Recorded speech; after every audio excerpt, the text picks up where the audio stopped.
First contact's reversal. The quantum sensors aboard the Celestial Seeker had never failed Captain Nurix in her 3 centuries of deep space exploration. Yet here they were, indicating something that shouldn't exist. A quantum dampening field extending throughout Earth's solar system, sophisticated enough to make the entire region appear unremarkable to standard scans.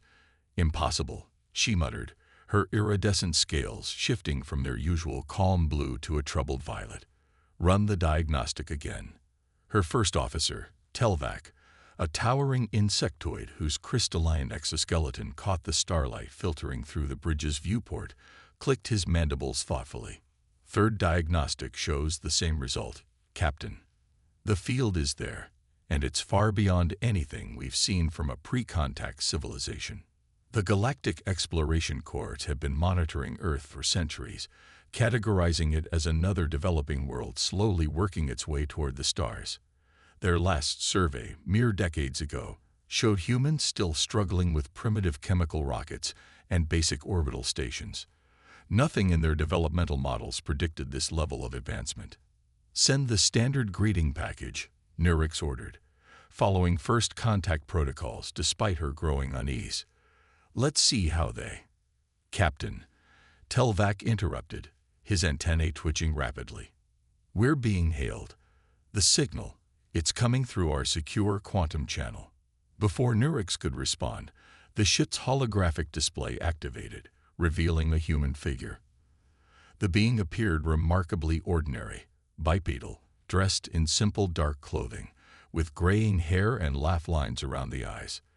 This unremarkable appearance made what happened next even more startling. Greetings, Captain Nurix of the Celestial Seeker, the human said in perfect galactic standard. I'm Director Marcus Zhang of Earth's Stellar Relations Division. We've been expecting you.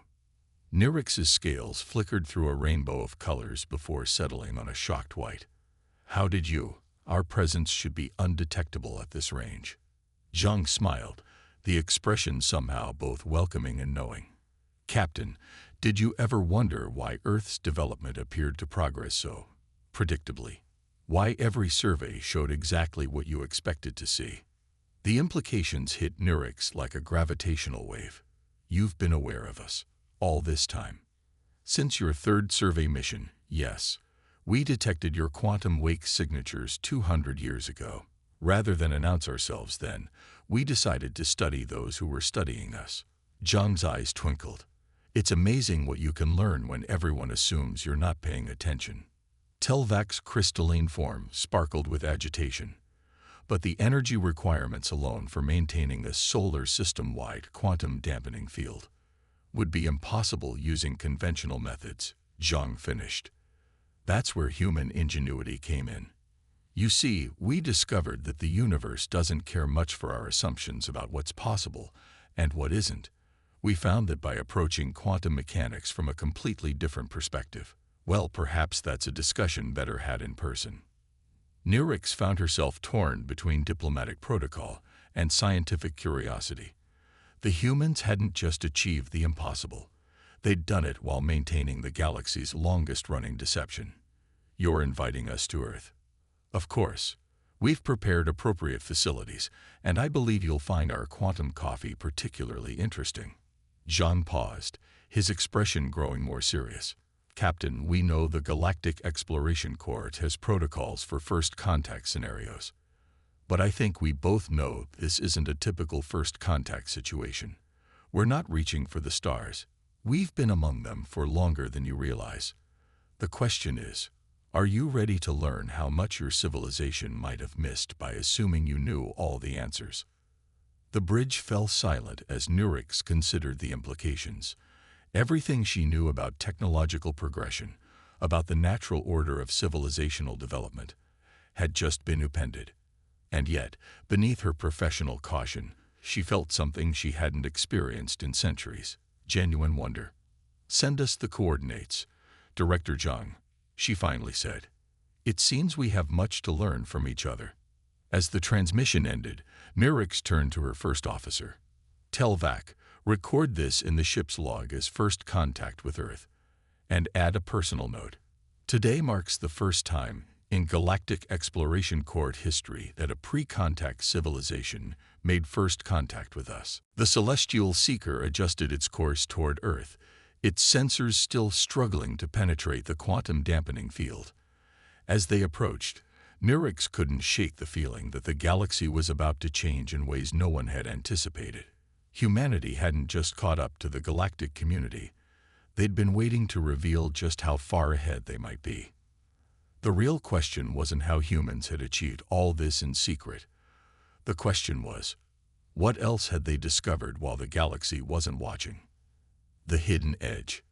The stellar relations complex in Geneva defied alien expectations at every turn. Instead of the towering spires and gleaming metal typical of advanced civilizations, it appeared to be a modest collection of old brick buildings nestled against the Alps. As Captain Nurix's delegation followed Director Zhang through its halls, however, they began to understand that appearances were deceiving. The walls contained quantum-entangled particles, Telvac observed, his sensor arrays twitching. The entire facility is a massive quantum computer. Among other things, Zhang replied, leading them into what appeared to be a simple conference room. We found that integrating our technology into existing structures was more efficient than building new ones. Plus, he added with a slight smile, it helped us maintain our cover. The room's wooden table shimmered, transforming into a holographic display showing Earth's solar system. Tiny points of light marked what appeared to be thousands of quantum relay stations, all previously invisible to galactic sensors. 200 years ago, John began. When we detected your survey ship's quantum wake, we faced a choice. We could announce ourselves then as an emerging civilization eager to join the galactic community, or we could wait, watch, and learn. You chose to remain hidden, Nurix stated, her scales shifting to a thoughtful green. But why? A new figure entered the room, an elderly woman with silver hair and eyes that sparked with intelligence. Because we saw an opportunity, she said, taking a seat at the table. I'm Dr. Sarah Chen, head of Human Innovation Theory. Zhang nodded to her. Dr. Chen led the team that developed our quantum masking technology. Your survey showed us something fascinating. Chen continued, manipulating the holographic display. The galactic community's technology had plateaued. You'd reached an impressive level of advancement, certainly, but your progress had slowed to incremental improvements. We wanted to know why. The display shifted, showing a complex network of technological development paths. You see, the galactic community follows what we call linear progression. Each civilization discovers warp drive, then quantum communications, then matter manipulation, all in a predictable sequence. But humanity, she smiled. We decided to try something different. Telvac's crystalline form refracted light in patterns indicating confusion. Different how? We developed quantum technology before we had reliable fusion power, Chen explained. We created stable micro-wormholes before we'd mastered traditional FTL travel. We approached each problem without preconceptions about what should come first. That's impossible, Nurix interjected. The energy requirements alone would be impossible using conventional methods, Chen finished. So we didn't use conventional methods. When we needed more energy than fusion could provide, we didn't try to build bigger reactors. Instead, we found ways to harvest quantum fluctuations from parallel dimensions. When we needed faster-than-light communication, we didn't build massive transmitters. We learned to encode messages in the quantum foam of space itself. Zhang gestured, and the hologram expanded to show a network of human research facilities throughout the solar system. Every time your ships passed through our system, they saw exactly what they expected. A civilization slowly developing along predictable lines. Meanwhile, we were free to explore possibilities that your civilization had dismissed as impossible. But surely other species must have tried similar approaches, Telvac argued. They did, Chen acknowledged. But they tried these experiments after establishing themselves as spacefaring civilizations. By then, they were too invested in conventional methods to fully embrace radical alternatives. We had the advantage of starting fresh, with no preconceptions about what was or wasn't possible. Nurix's scales had shifted to a deep blue of realization. The quantum dampening field. It's not just hiding your technology, is it? It's part of your power generation system. Very good, Captain. Zhang smiled. The field is actually a byproduct of our quantum energy collection network. We're not masking our advancements so much as operating on frequencies your sensors weren't designed to detect. And now? Nurix asked. Why reveal yourselves now? Chen and Zhang exchanged glances. Because it's time for the next phase, Chen said. We've learned all we can on our own.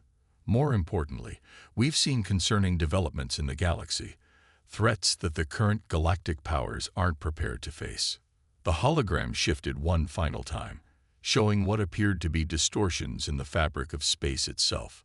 3 months ago, our deep space sensors detected something approaching from intergalactic space, something that doesn't appear in any of your databases, moving in ways that defy conventional physics. We revealed ourselves now, Zhang concluded, because we believe the galaxy needs what humanity has developed. Not just our technology, but our way of thinking. Our willingness to question assumptions and find unprecedented solutions. Nurix stared at the mysterious anomalies in the hologram, her scales shifting to the pale yellow of concern. She had come expecting to guide a new civilization into the galactic community. Instead, she was facing the possibility that this supposedly primitive species might be the galaxy's best hope for surviving whatever was coming. Tell me everything, she said finally. And then we need to contact the Galactic Council. It seems humanity's introduction to the galaxy will be more dramatic than anyone anticipated. Diplomatic dance.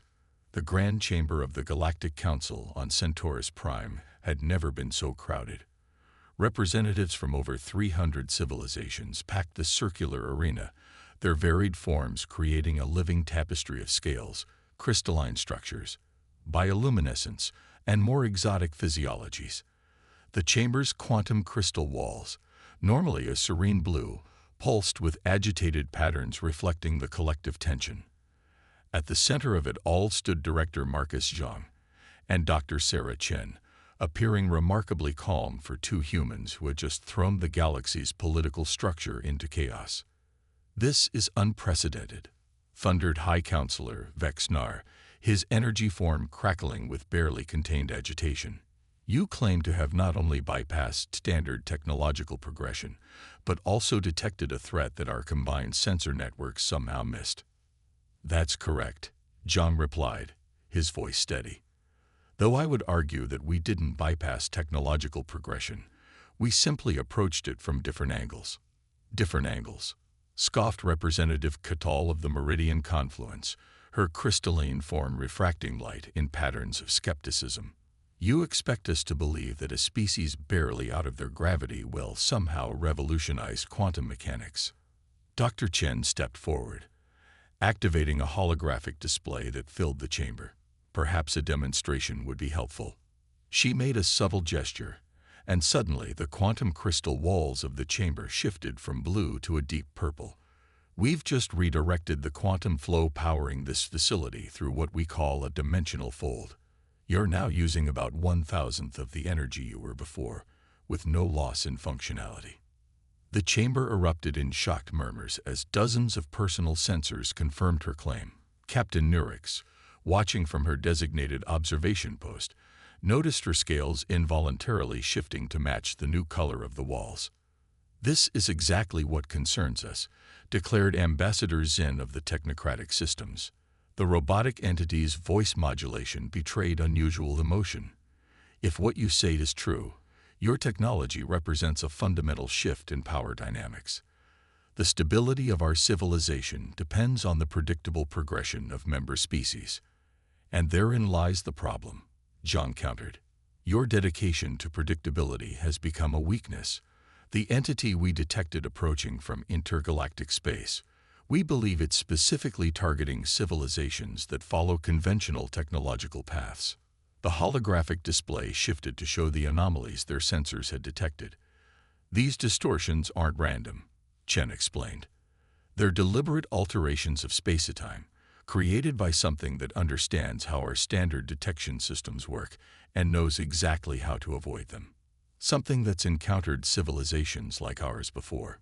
If these threats exist, why haven't we detected them? Catal demanded. Because you weren't looking for them, Zhang replied. Your sensors are designed to detect energy signatures that follow expected patterns. We designed ours to detect the unexpected. It's the same reason you never realized how advanced Earth had become. You were too focused on what you thought you should see to notice what was actually there. High Counselor Vexnar's energy form pulsed with deep blues of consideration. You spoke of sharing your technology. What are your terms? No terms, Chen said simply, surprising many in the chamber. We're not here to negotiate power or position. We're here because whatever's coming doesn't care about galactic politics. Our species learned to think differently out of curiosity. Now survival depends on the galaxy learning to do the same. You're proposing we abandon millions of years of technological tradition. Ambassador Zin's mechanical form vibrated with incredulity. No, Zhang corrected. We're proposing you expand your definition of what's possible. Earth isn't interested in replacing your technology. We want to help you evolve it. But first, you need to understand why we kept ourselves hidden for so long. He gestured, and the hologram changed again, showing a timeline of Earth's technological development alongside the standard galactic model. If we had revealed ourselves earlier, we would have been forced to conform to your development patterns. Instead, we had the freedom to explore paths that your civilization had dismissed as impossible or impractical. And now, Nurix found herself asking, drawing attention to her observation post, why trust us with these advances now? Because what's coming will affect us all, Chen answered. The entity we detected doesn't just represent a physical threat. It represents the fundamental weakness in how this galaxy approaches innovation. We need to evolve, not just technologically, but in how we think about technology itself. The chamber fell silent as the implications sank in. Humanity wasn't just offering new technology. They were challenging the very foundations of how the galactic community approached progress. We propose a joint task force, Zhang continued into the silence, not just to prepare for this threat, but to begin sharing our different approaches to innovation. Earth may have developed some unique solutions, but we don't pretend to have all the answers.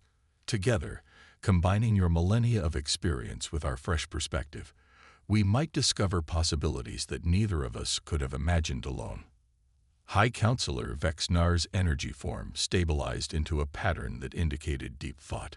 You realize that what you're proposing will fundamentally change our society. Zhang smiled. High Counselor, I believe change is coming whether we choose it or not. The only question is whether we face it together or remain divided by our assumptions about what's possible. As the council chamber erupted in discussion, Nurix reflected that humanity had achieved something remarkable. In less than a day, they had managed to shake the foundations of galactic society, not through force or threat, but by simply showing them a new way to look at the universe. The real diplomatic dance was just beginning. Innovation unleashed. The Galactic Innovation Center, established in record time through a collaboration between Earth and the Council, hummed with an energy that went beyond its quantum-enhanced power systems. 3 months after humanity's dramatic revelation, the facility had become a melting pot of ideas where traditional galactic science collided with human creativity. Dr. Chen stood at an observation window, watching a team of human and alien scientists working on what looked like an ordinary table. The table's surface rippled like liquid mercury, occasionally forming complex geometric patterns before settling again. Programmable matter, she explained to Captain Nurix, who had become Earth's unofficial liaison to the galactic community. But with a twist. Your civilization developed it using quantum manipulation. We approached it from the opposite direction, teaching matter to manipulate quantum fields. Nurix's scales shifted to a curious yellow-green. The energy requirements must be virtually none, interrupted Dr. Kira Patel, a young quantum physicist who had just joined them. That's what makes it revolutionary. Instead of forcing matter to change, we're asking it nicely. In another chamber, crystalline beings from the Meridian confluence worked alongside human engineers, their forms refracting light in complex patterns as they studied a small device floating above their workstation. The quantum fold drive, Zhang said, entering the observation area. A perfect example of combining approaches. Your civilizations mastered faster than light travel through brute force, tearing holes in space. We learned to persuade space to fold itself. Persuade space? Nurix asked, her scales flickering with amusement. That's the fundamental difference in our approaches, Chen explained. The galactic community sees the universe as something to be conquered and controlled. Humanity learned to see it as something to be understood and collaborated with. The facility shuddered slightly as, in a heavily shielded testing chamber, a team successfully merged human quantum folding technology with traditional galactic power systems. The result was a hybrid system that operated at efficiencies that neither civilization had achieved alone. It's not just about the technology, Zhang continued, leading them through corridors where scientists of various species engaged in animated discussions. It's about changing how we think about problems. Take the approaching entity, for instance. They entered a strategic planning room where a massive hologram displayed the mysterious distortions in space, now much closer than when first detected. Ambassador Xin was there, their robotic form interfacing directly with the facility's systems. We've been analyzing the entity's movement patterns, Xin announced, their mechanical voice carrying a note of excitement that would have been impossible months ago. Using Earth's quantum detection methods combined with our long-range sensors, we've discovered something fascinating. It's not just avoiding our detection systems, it's studying them. A reconnaissance probe, Nurix suggested. We thought so at first, Chen replied. But it's more complex than that. Watch this, she gestured, and the hologram zoomed in on one of the space-time distortions. These patterns aren't random. They're adaptive, learning, evolving. Whatever this entity is, it's not just studying our technology. It's studying how we think, which is exactly why humanity's different perspective is so crucial, Zhang added. Every civilization this entity has encountered probably approached it the same way, tried to detect it using conventional methods, tried to communicate using standard protocols. But you have something different in mind, Nurix guessed, her scales shifting to an intrigued purple. We want to try something that's either brilliant or crazy, Paddle said with a grin. Instead of trying to detect or communicate with it, we're going to invite it to play. The room fell silent as she activated a secondary hologram, showing a network of quantum relay stations positioned throughout the approaching entity's likely path. These stations aren't sensors or weapons. They're toys, quantum puzzles that can only be solved by thinking in new ways. We're going to learn about this entity by seeing how it learns about us. It's risky, Xin observed, their robotic form processing the implications. If this entity is hostile, then we need to understand it anyway, Chen interrupted. And what better way to understand something than to see how it approaches problems it's never encountered before? Across the facility, more projects were taking shape, each one combining the best of both civilizations' approaches. Traditional galactic matter transmission technology was being revolutionized by human insights into quantum entanglement. Earth's primitive fusion reactors were being enhanced by millions of years of galactic engineering experience. But more importantly, mindsets were changing. Galactic scientists who had spent centuries working within established parameters were learning to question their assumptions. Human researchers were gaining access to vast knowledge bases that helped them refine and perfect their innovative approaches. You know what the most remarkable thing is? Nurix mused, watching a group of young scientists from various species excitedly discussing a new theory. A month ago, most of the galaxy saw humanity as a primitive species barely worth noticing. Now you're teaching us to see the universe in entirely new ways. Not teaching, John corrected gently. Learning together. Every breakthrough in this facility has come from collaboration, from combining different perspectives. We're not here to replace galactic science. We're here to help it evolve. An alert sounded, drawing their attention back to the strategic display. The mysterious entity had changed course, slightly but definitively, toward one of the quantum puzzle stations. "Well," Chen said, her eyes twinkling with anticipation, "it seems our visitor is curious. Shall we see what happens when two fundamentally different ways of thinking encounter each other?" As the facility buzzed with renewed activity, Nurix realized that humanity hadn't just brought new technology to the galaxy. They'd brought something far more valuable: the courage to imagine new possibilities. New dawn. The entire galaxy held its breath as the mysterious entity approached the first quantum puzzle station. In the Galactic Innovation Center's main observatory, representatives from hundreds of civilizations watched the holographic display with a mixture of anticipation and anxiety. The entity's distortion field rippled through space-time, its patterns shifting in ways that defied conventional analysis. "It's scanning the puzzle station," Dr. Paddle reported, her fingers dancing across the quantum interface. "But not in any way we've seen before. It's like it's tasting it."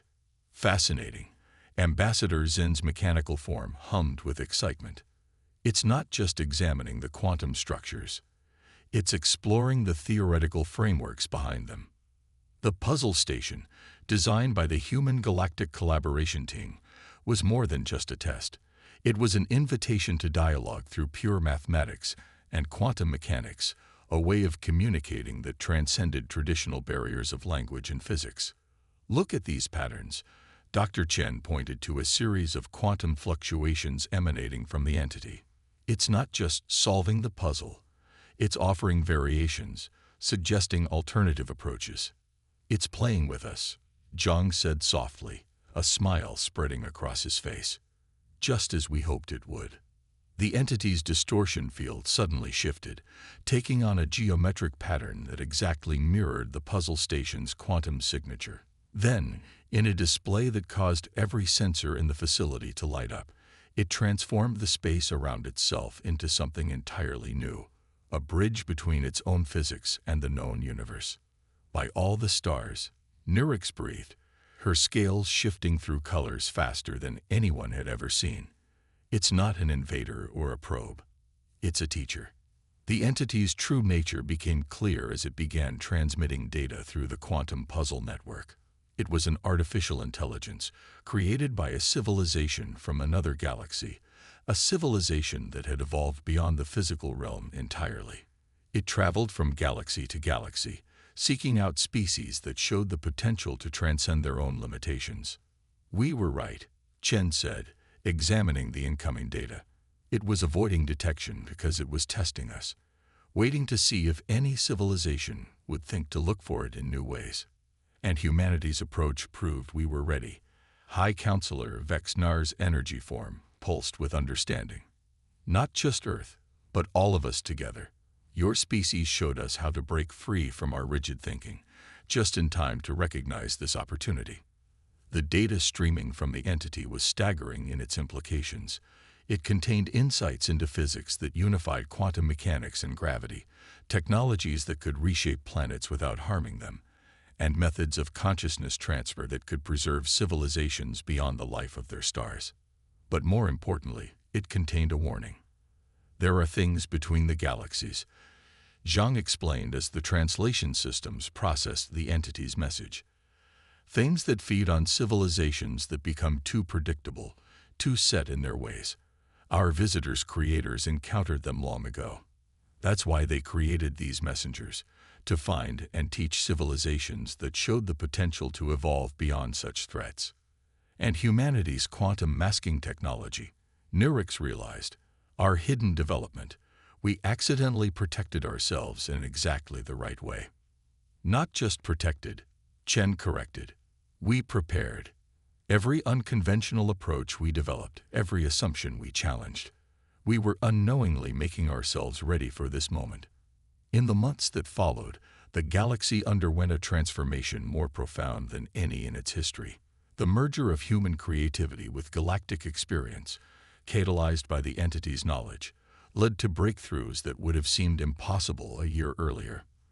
The rigid hierarchies of technological development gave way to a new model of innovation, where different species contributed their unique perspectives to solve challenges in unprecedented ways.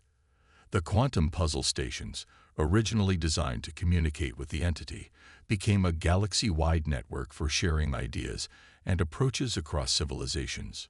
1 year after humanity's dramatic revelation to the galactic community, Captain Nurix stood in Earth's orbit aboard a ship that could only be described as a dream made real. The vessel, a collaboration between human quantum architects and the finest engineers of 100 worlds, moved through space-time like a thought given form.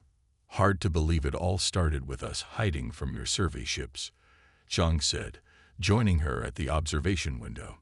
The Earth below them glowed with the subtle shimmer of quantum technology, harmoniously integrated with nature itself.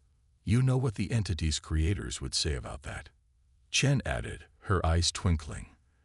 "They'd say there's no such thing as hiding, only waiting for the right moment to be found." Nurix's scales shifted to a color she'd never displayed before, a luminescent gold that seemed to capture the hope of this new age. "So what's next for humanity?" "For all of us." "That's the beautiful part," Zhang replied, gesturing to the stars beyond. "For the first time in galactic history, we truly don't know.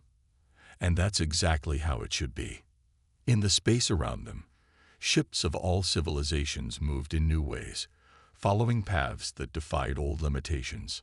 On countless worlds, scientists and dreamers alike were learning to see the universe not as a set of rules to be followed, but as a conversation to be joined. Humanity had indeed changed everything, not by conquering or controlling, but by showing the galaxy a truth it had forgotten: that the greatest discoveries come not from knowing what's possible, but from daring to ask what might be impossible, and then finding out just how wrong that word could be. The new dawn had arrived, and its light would shine across the galaxy for ages to come.